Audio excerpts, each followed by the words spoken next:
चलो, पिछले दिन हम लोग क्या पढ़ रहे थे भाई?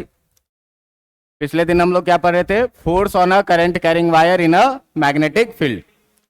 और इस force on a current carrying wire in magnetic field में आपको मैं एक फॉर्मूला पढ़ाया था क्या, कि F equal to I B L sine theta.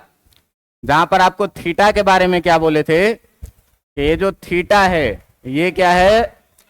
Angle between vector L या डीएल एंड वेक्टर बी। इतना बात आपको याद होगा। पिछले दिन इस पर हम लोग एक क्वेश्चन भी किए थे।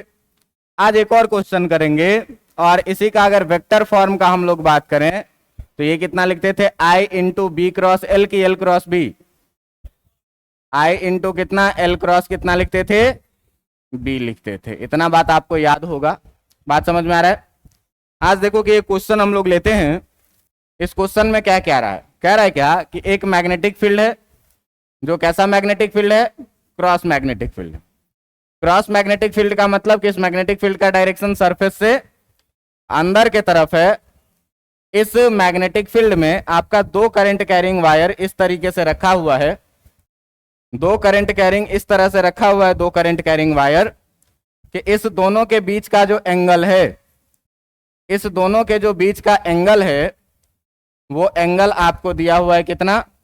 कि इस दोनों के बीच का एंगल आपको गिवन है कि ये जो एंगल है, ये एंगल है यहां से 30 डिग्री, और ये भी है कितना? 30 डिग्री। बात समझ में आ रहा है? आपको क्या कह रहा है कि इस दोनों ही करंट कैरिंग वायर से जो करंट बह रहा है वो कितना? इससे भी करंट कितना बह रहा है? इसका भी लेंथ है एल और इसका भी लेंथ है कितना? एल। तो आपसे पूछा जा रहा है क्या कि बताओ कि इस पूरे वायर पे जो लगने वाला नेट फोर्स होगा, आपसे पूछा जा रहा है क्या क्वेश्चन में कि find the net force, find the net force acting on the system, कि इस सिस्टम पर लगने वाला जो नेट फोर्स है वो नेट फोर्स कितने का है। बात समझ में आ रहा है? देखो कि फोर्स का डायरेक्शन निकालने के लिए, फोर्स का डायरेक्शन निकालने के लिए मैं आपको बोला था क्या कि किसका यूज करना है? राइट हैंड पाल्म रूल का। राइट हैंड पाल्म रूल का यूज करना। और आपको निश्चित रूप से याद होगा कि अगर फोर्स एल और बी के क्रॉस प्रोडक्ट में डिफाइंड है, इसका मतलब यह है क्या कि force is perpendicular to L भी होगा और फोर्स इज परपेंडिकुलर किसके होगा? बी भी होगा। बात समझ में आ रहा है कि नहीं? तो देखो कि इसमें हम लोग देख पा रहे हैं क्या कि जो दो वायर का एक सिस्टम है। बात समझ में आ रहा है कि नहीं? कितने वायर का? दो वायर का एक सिस्टम है। इसको मान लो तुम पहला वायर और इसको मान लो क्या तुम दूसरा वायर। हम दोनों वायर पे अलग अलग फोर्स निकालेंगे, F1 और F2, और दोनों फोर्स का अगर हम वेक्टर रिजल्टेंट लिख लेंगे तो अपना नेट फोर्स निकल के आ जाएगा। बात समझ में आ रहा है कि नहीं? तो इस पूरी कहानी में हम पहले देखते हैं क्या कि पहले वायर पे फोर्स किधर की तरफ लग रहा है। तो देखो, तो पहले वायर पे अगर तुम राइट हैंड पाल्म रूल लगाओगे तो तुम्हारा 4 उंगली जाएगा मैग्नेटिक फील्ड के, अंगूठा गया करंट के, जो हथेली बताएगा वो हथेली क्या बताएगा? फोर्स का। और फोर्स के बारे में हमको पता है कि फोर्स लेंथ के क्या हो जाएगा? परपेंडिकुलर। इसका मतलब कि इस पर जो लगने वाला फोर्स होगा, ये लगने वाला फोर्स कुछ इस तरीके से होगा, लेंथ के परपेंडिकुलर, और इसका नाम हम लोग क्या रख लेंगे? F1। बात समझ में आ रहा है कि नहीं? अगर मेरा मन करे F1 लिखने का तो F1 इक्वल टू हम लोग क्या लिखते हैं? आई बी, लेंथ कितना? करंट I है, मैग्नेटिक फील्ड B है, और लेंथ है कितना? साइन। और थीटा के जगह पर हम लोग क्या लिखते हैं कि वेक्टर L और मैग्नेटिक फील्ड के बीच कितना का एंगल है। तो ध्यान से देखना कि मैग्नेटिक फील्ड किधर जा रहा है और वेक्टर L किधर है, दोनों के बीच का एंगल है कितना। बात समझ में आ रहा है कि नहीं? मैग्नेटिक फील्ड किधर गया? अंदर, और जो वेक्टर L का डायरेक्शन है वो कुछ इस तरीके से है, तो दोनों के बीच का एंगल है कितने का? बात समझ में आ रहा है कि नहीं? दोनों के बीच का एंगल है कितने का? 90 डिग्री का। तो साइन थीटा के जगह पर कितना लिखेंगे हम लोग? 90 डिग्री। और जो ये आपका F1 आ जाएगा वो कितने के बराबर में आ जाएगा? आई बी एल के बराबर में। आपको पता है कि साइन 90 डिग्री का वैल्यू कितना होता? 1। दूसरे वाले पे देखो कि कैसे फोर्स निकालना है। तो दूसरे वाले पे अगर हमको फोर्स निकालना है, यहां पे करंट का डायरेक्शन गलत लग गया, यहां पे करंट का डायरेक्शन ऐसा। अब आप बताइए कि अगर हमको दूसरे वाले पे फोर्स लगाना है तो हम लोग क्या करेंगे, राइट हैंड पाल्म रूल लगाएंगे। यहां से देखो कि यहां से करंट आएगा तब ना ऐसे जाएगा। बात समझ में आ रहा है कि नहीं? तो आपको क्या कह रहे हैं कि अगर हम राइट हैंड के चारों उंगली को मैग्नेटिक फील्ड के डायरेक्शन में रखें इस तरह से कि अंगूठा किसके डायरेक्शन में हो, करंट के डायरेक्शन, तो फोर्स किधर लगेगा, पाल्म की तरफ। और पाल्म की तरफ फोर्स लगेगा तो हम लोग फोर्स के बारे में ये बात जानते हैं क्या कि फोर्स हमेशा लेंथ पर कैसे लगता है, परपेंडिकुलर लगता है। इसको हम लोग क्या बोल देंगे, F2। और अगर हमको फिर से F2 निकालना है तो F2 इक्वल टू भी कितना लिखोगे, IBL साइन, और थीटा के जगह पे देख लो कि वेक्टर L आ रहा है ऊपर के तरफ और मैग्नेटिक फील्ड किधर जा रही है, दोनों के बीच का एंगल कितना, बात समझ में आ रहा है कि नहीं? L है ये और मैग्नेटिक फील्ड यहां से किधर जा रही है, तो दोनों के बीच का एंगल कितना हो जाएगा, 90 डिग्री। इसका मतलब लिखेंगे कितना, साइन 90 डिग्री। और ये जो आपका F2 भी निकल के आ जाएगा वो किसके बराबर में, IBL के बराबर में।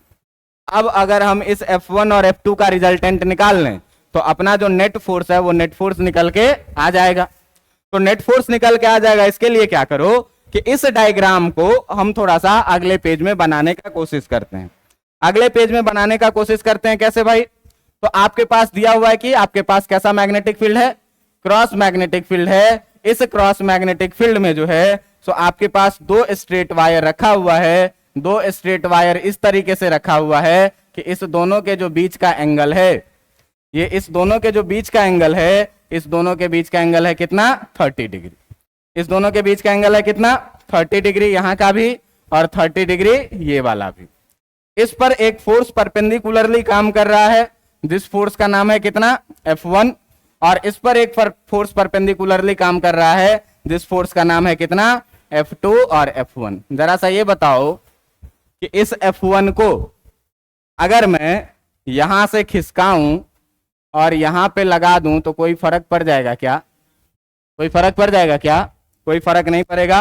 अभी भी जो ये एंगल है ये एंगल कितने डिग्री का रहेगा, 90 डिग्री का। और आप बताइए कि अगर मैं इस F2 को यहां से खिसकाऊं और यहां पे लगा दूं तो कोई फर्क पड़ जाएगा क्या, कोई फर्क नहीं पड़ेगा। तो मेरे भाई तुमको ये भी जानकारी होगा कि अगर मैं इस लाइन को एक्सटेंड कर लूं तो तुमको पता होगा कि ये भी एंगल कितने का बन जाएगा, 30 डिग्री का, और ये भी एंगल कितने का बन जाएगा, 30 डिग्री का। बात समझ में आ रहा है कि नहीं? अब आप देखिए कि ये है फोर्स F1, ये है फोर्स कितना, F1, ये है फोर्स कितना, F2। ये सब जो पिछले वाले डायग्राम में था, ये पिछले डायग्राम में कुछ इस तरीके से था F2 और कुछ इस तरीके से था क्या, F1। अब इसी F1 और F2 का जो रिजल्टेंट होगा वही क्या हो जाएगा, Fnet। तो F1 और F2 का जो रिजल्टेंट होगा, ये F1 और F2 का रिजल्टेंट कैसा होगा, ध्यान देना, करंट बह रहा था इससे ऐसे और इससे करंट जा रहा था I ऐसे। अब F1 और F2 का अगर तुमको रिजल्टेंट लिखना है तो तुम्हारे पास दो रास्ते हैं, या तो इसको तुम रिजोल्यूट करवा लो या तो इस दोनों में पैरेललोग्राम लॉ लगा दो।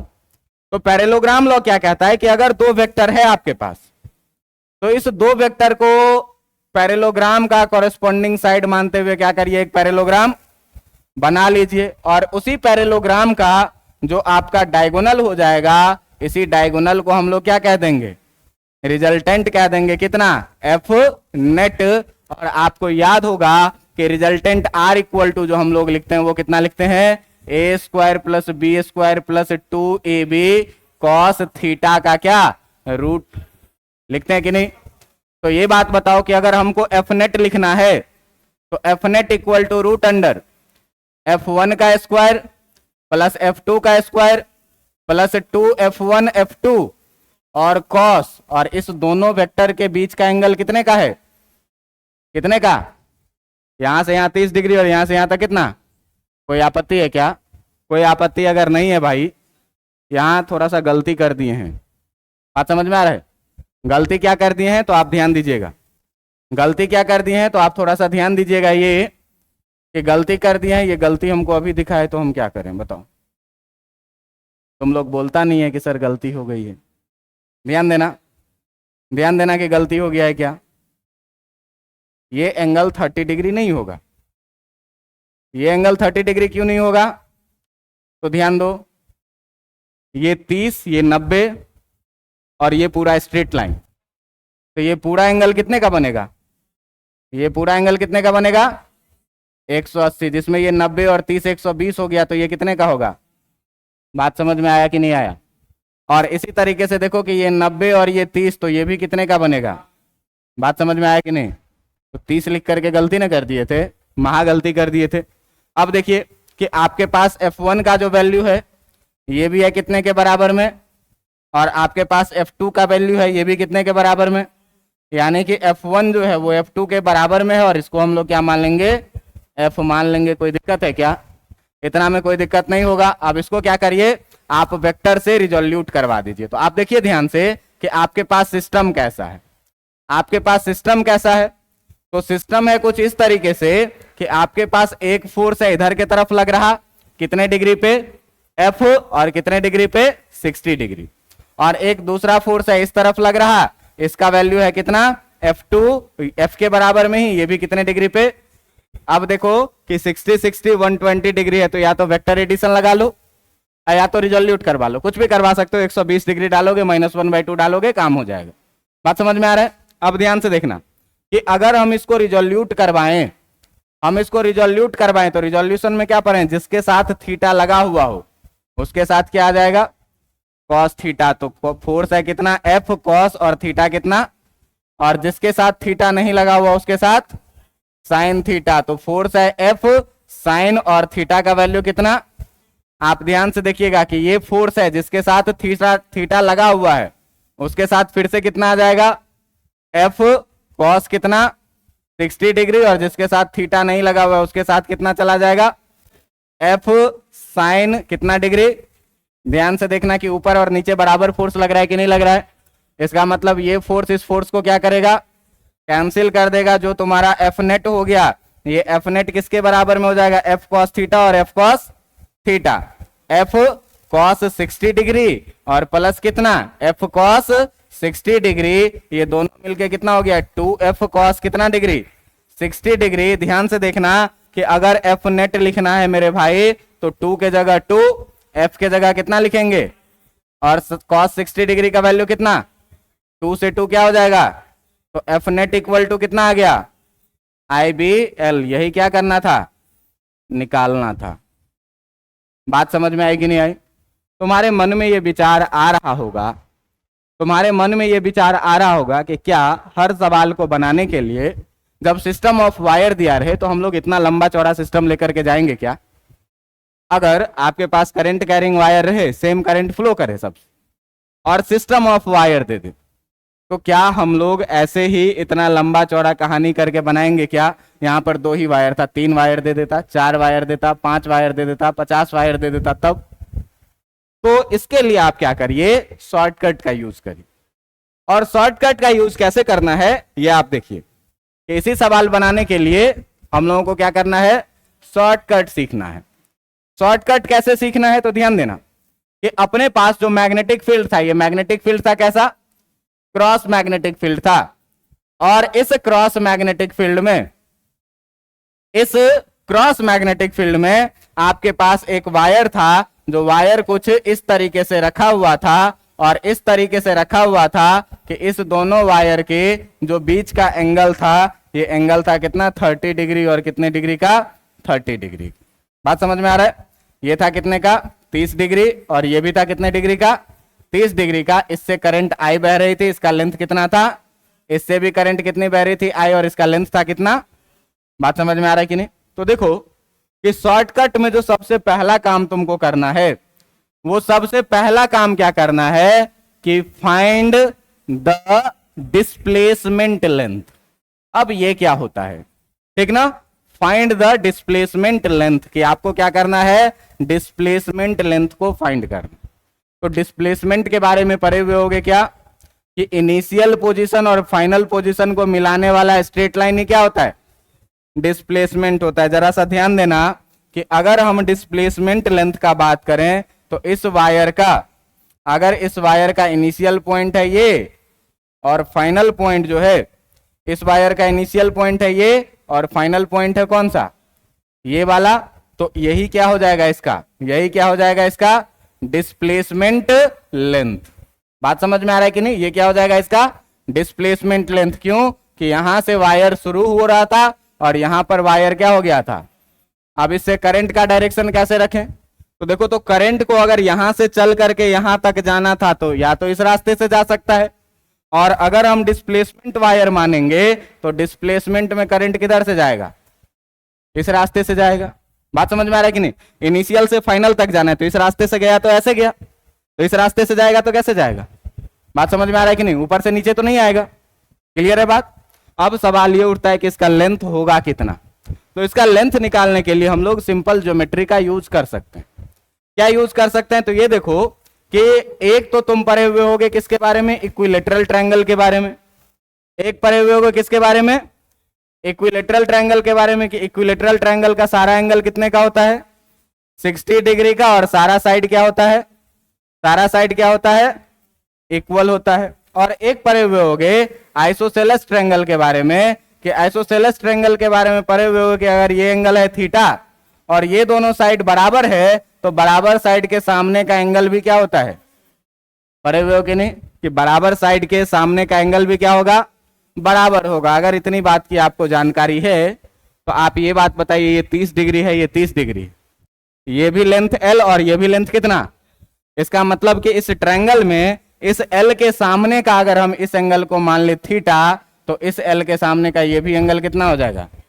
बात समझ में आ रहा है कि नहीं? अब इस ट्रायंगल के तीनों एंगल का सम कितना हो जाएगा, 180 डिग्री। तो ये एंगल देखो तो कितना है, 30 + 30 कितना, दूसरा एंगल कितना थीटा, तीसरा एंगल कितना थीटा, और तीनों का सम कितना हो जाएगा 180 डिग्री, यानी कि 2 थीटा इक्वल टू कितना हो गया, इसका मतलब थीटा इक्वल टू कितना हो गया, ये 60 इधर भेजे तो 120 और 2 से भाग दिए तो कितना, इसका मतलब कि ये भी कितना हो गया और ये भी कितना हो गया, तीनों एंगल कितने का, तीनों एंगल 60 60 60, तीनों एंगल 60 का, इसका मतलब ये कैसा ट्रायंगल है, इक्विलेटरल ट्रायंगल। तो इस साइड का लेंथ L है, इसका लेंथ L है, तो इसका भी लेंथ कितना हो जाएगा।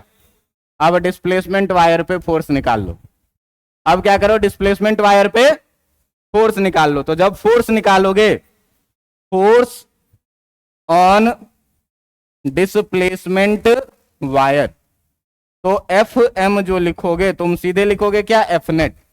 क्या लिखते हैं, IB लेंथ कितना L और साइन थीटा क्या लिखते हो, करंट और मैग्नेटिक फील्ड के बीच का डायरेक्शन। तो देखो कि मैग्नेटिक फील्ड है किधर और करंट किधर जा रहा है, दोनों के बीच का एंगल कितना 90 डिग्री का, इसका मतलब साइन कितना दिखोगे 90 डिग्री। और यहां से तुम देखोगे कि जो तुम्हारा F नेट हो जाएगा ये किसके बराबर में हो जाएगा, IB। बताओ कि पिछला वाला आसान था कि ये वाला आसान था। आपको क्या करे, 25 को वायर दे दे, कह दे कि ऐसे दे दे कि क्रॉस मैग्नेटिक फील्ड है, क्रॉस मैग्नेटिक फील्ड है, और कह दे क्या कि एक वायर है इस तरीके से। अब फोर्स, नेट फोर्स बताओ कितना होगा।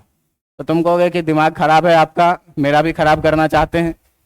कुछ करना नहीं है इसमें, करना क्या है आपको, डिस्प्लेसमेंट। मान लो कि इस करंट का लेंथ दे दिया तो आपको क्या करना है, डिस्प्लेसमेंट निकालना है। डिस्प्लेसमेंट लेंथ क्या हो जाएगा, यहां से यहां तक को मिलाने वाला स्ट्रेट वायर। अब इसमें करंट ऐसे गया है तो इसमें करंट कैसे जाएगा, इनिशियल से फाइनल तक जाएंगे, ऐसे जाएगा। अब ये लेंथ मान लो तुमको कुछ भी दे दिया L, करंट दिया हुआ है I, मैग्नेटिक फील्ड दिया हुआ है B, IBL साइन थीटा हो जाएगा कि नहीं हो जाएगा।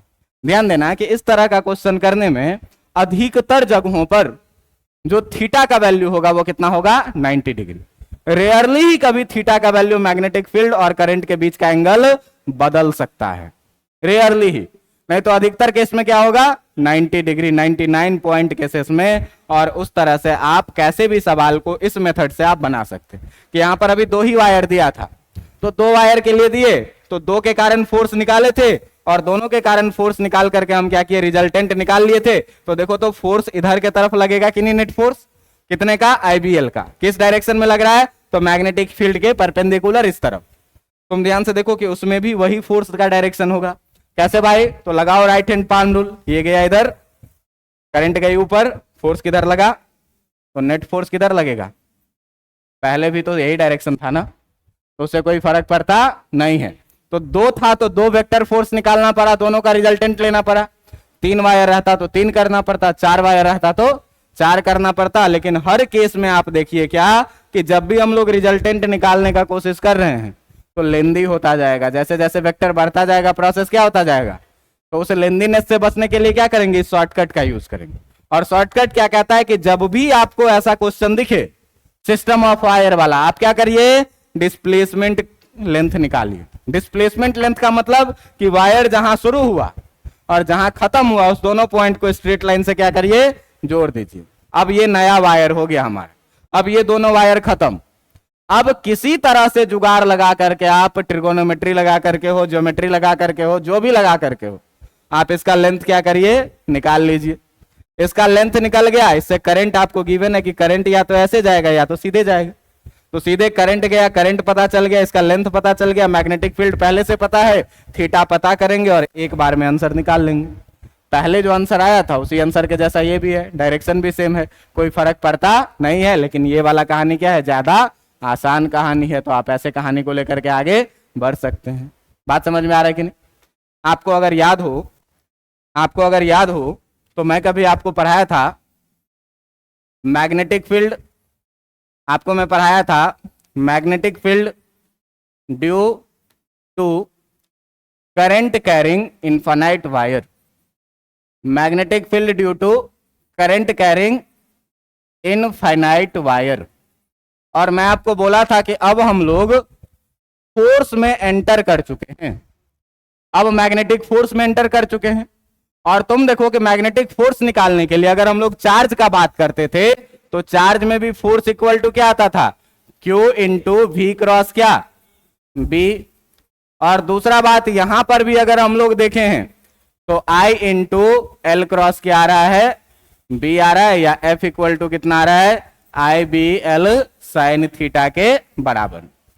तो इस सारे केसेस में आप अगर देखेंगे तो इस सारे केसेस में आपको Q दिया रहेगा, V दिया रहेगा, आपको यहां पर I दिया रहेगा, L दिया रहेगा। लेकिन ये जो मैग्नेटिक फील्ड है ना, ये मैग्नेटिक फील्ड आपको डायरेक्ट नहीं दिया हुआ रहेगा। अब पीछे हम लोग जितना भी मैग्नेटिक फील्ड का कॉन्सेप्ट पढ़े हैं वो सारा मैग्नेटिक फील्ड का कॉन्सेप्ट आपको फोर्स में यूज करना पड़ेगा। अब मैग्नेटिक फील्ड नहीं दिया रहेगा, यहां मैंने दे दिया था क्या कि क्वेश्चन है कैसा भाई कि क्रॉस मैग्नेटिक फील्ड है। अब तुमको ये नहीं कहेगा, अब तुमको कहेगा क्या, अब तुमको कहेगा क्या कि ये बताओ जरा सा कि यहां पर अगर एक वायर है जिससे करंट बह रही है मान लो I1, और यहां पर एक इनफाइनाइट वायर है जिससे करंट बह रही है कितनी, I2, तो तुम बताओ कि ये वायर अपने चारों तरफ मैग्नेटिक फील्ड बनाएगा कि नहीं बनाएगा? ये भी अपने चारों तरफ मैग्नेटिक फील्ड बनाएगा कि नहीं बनाएगा? मैग्नेटिक फील्ड बनाएगा। और जब भैया मैग्नेटिक फील्ड बनाएगा दोनों, तो या तो दोनों एक दूसरे को अपने तरफ खींचेगा या दोनों एक दूसरे को अपने से रिपेल करेगा। तो बताओ कि कितने फोर्स लगेगा इस पर, कितने फोर्स से अट्रैक्ट या रिपेल करेगा? तो कितने फोर्स से अट्रैक्ट या रिपेल करेगा तो उसके लिए आई बी एल साइन थीटा है। बात समझ में आ रहा है कि नहीं? तो आई पता है, एल पता है, थीटा भी पता कर ही लेंगे, लेकिन ये मैग्नेटिक फील्ड कहां से आएगा? तो देखो कि ये अपना मैग्नेटिक फील्ड बनाएगा, और मैग्नेटिक फील्ड बनाएगा तो ये कैसा वायर है, इनफाइनाइट वायर। तो उस केस में तुमको इनफाइनाइट वायर के कारण मैग्नेटिक फील्ड का फॉर्मूला याद रहना चाहिए, तुमको निकालने आना चाहिए, तभी तुम ये चीज निकाल पाओ। बात समझ में आ रहा है? तो उस समय में निकालने के लिए हम लोग पढ़े थे क्या, magnetic field due to infinite current carrying wire. और आपको यदि याद हो तो यहां पर हम लोग पढ़े थे क्या, vector B equal to mu naught by 4 pi 2 I R। याद है कि नहीं याद है? याद है कि नहीं? Mu naught by 4 pi 2I। और इसका हम लोग डायरेक्शन निकालने का अगर बात करते थे, अगर इसका डायरेक्शन के लिए हम लोग बात करते थे तो किसका यूज करते थे, राइट हैंड थंब रूल का। किसका यूज करते थे, राइट हैंड थंब रूल का। राइट हैंड थंब रूल क्या कहता है कि अगर आपके पास कोई करंट कैरिंग वायर है जिससे करंट आई बह रही है, तो आप उस करंट कैरिंग वायर को अपने राइट हैंड से इस तरह से पकड़िए कि अंगूठा किस डायरेक्शन में हो, करंट के डायरेक्शन में हो। तो जो 4 उंगली होगा वो 4 उंगली किसको बताएगा, मैग्नेटिक फील्ड को बताएगा। सर्कुलर मैग्नेटिक फील्ड बनाता है। तो मैग्नेटिक फील्ड को बताता है, तो बताओ तो इस वायर को पकड़ेंगे तो ये उंगली किधर जाएगा, अंदर की बाहर? इसका मतलब इस तरफ कैसा मैग्नेटिक फील्ड बनेगा। और इधर से अगर उंगली बाहर जाएगा तो मुट्ठी में पकड़ेंगे तो इधर से किधर निकलेगा, बाहर निकलेगा। मतलब इस तरफ कैसा मैग्नेटिक फील्ड बनेगा। इतना बात याद है कि नहीं याद है? अगर इतना बात याद है तो आज टाइम नहीं बचा है कि हम अगला टॉपिक पढ़ाएंगे। ठीक ना। अगला टॉपिक पढ़ाने में करीब करीब 50 मिनट का टाइम लगेगा, तो हम अगला टॉपिक आज शुरू नहीं करते हैं, अगला टॉपिक अगले दिन शुरू करेंगे। लेकिन आपको ध्यान में रहे कि कल के क्लास में हम कुछ भी पूछ सकते हैं। मंडे को हम कॉपी चेक करेंगे, हम कुछ भी पूछेंगे और ये डंडा भी यहीं रहेगा, ठीक ना। तो इसीलिए आप सावधानी से पढ़ के आइए, रिवीजन करके आइए, और कल ही नहीं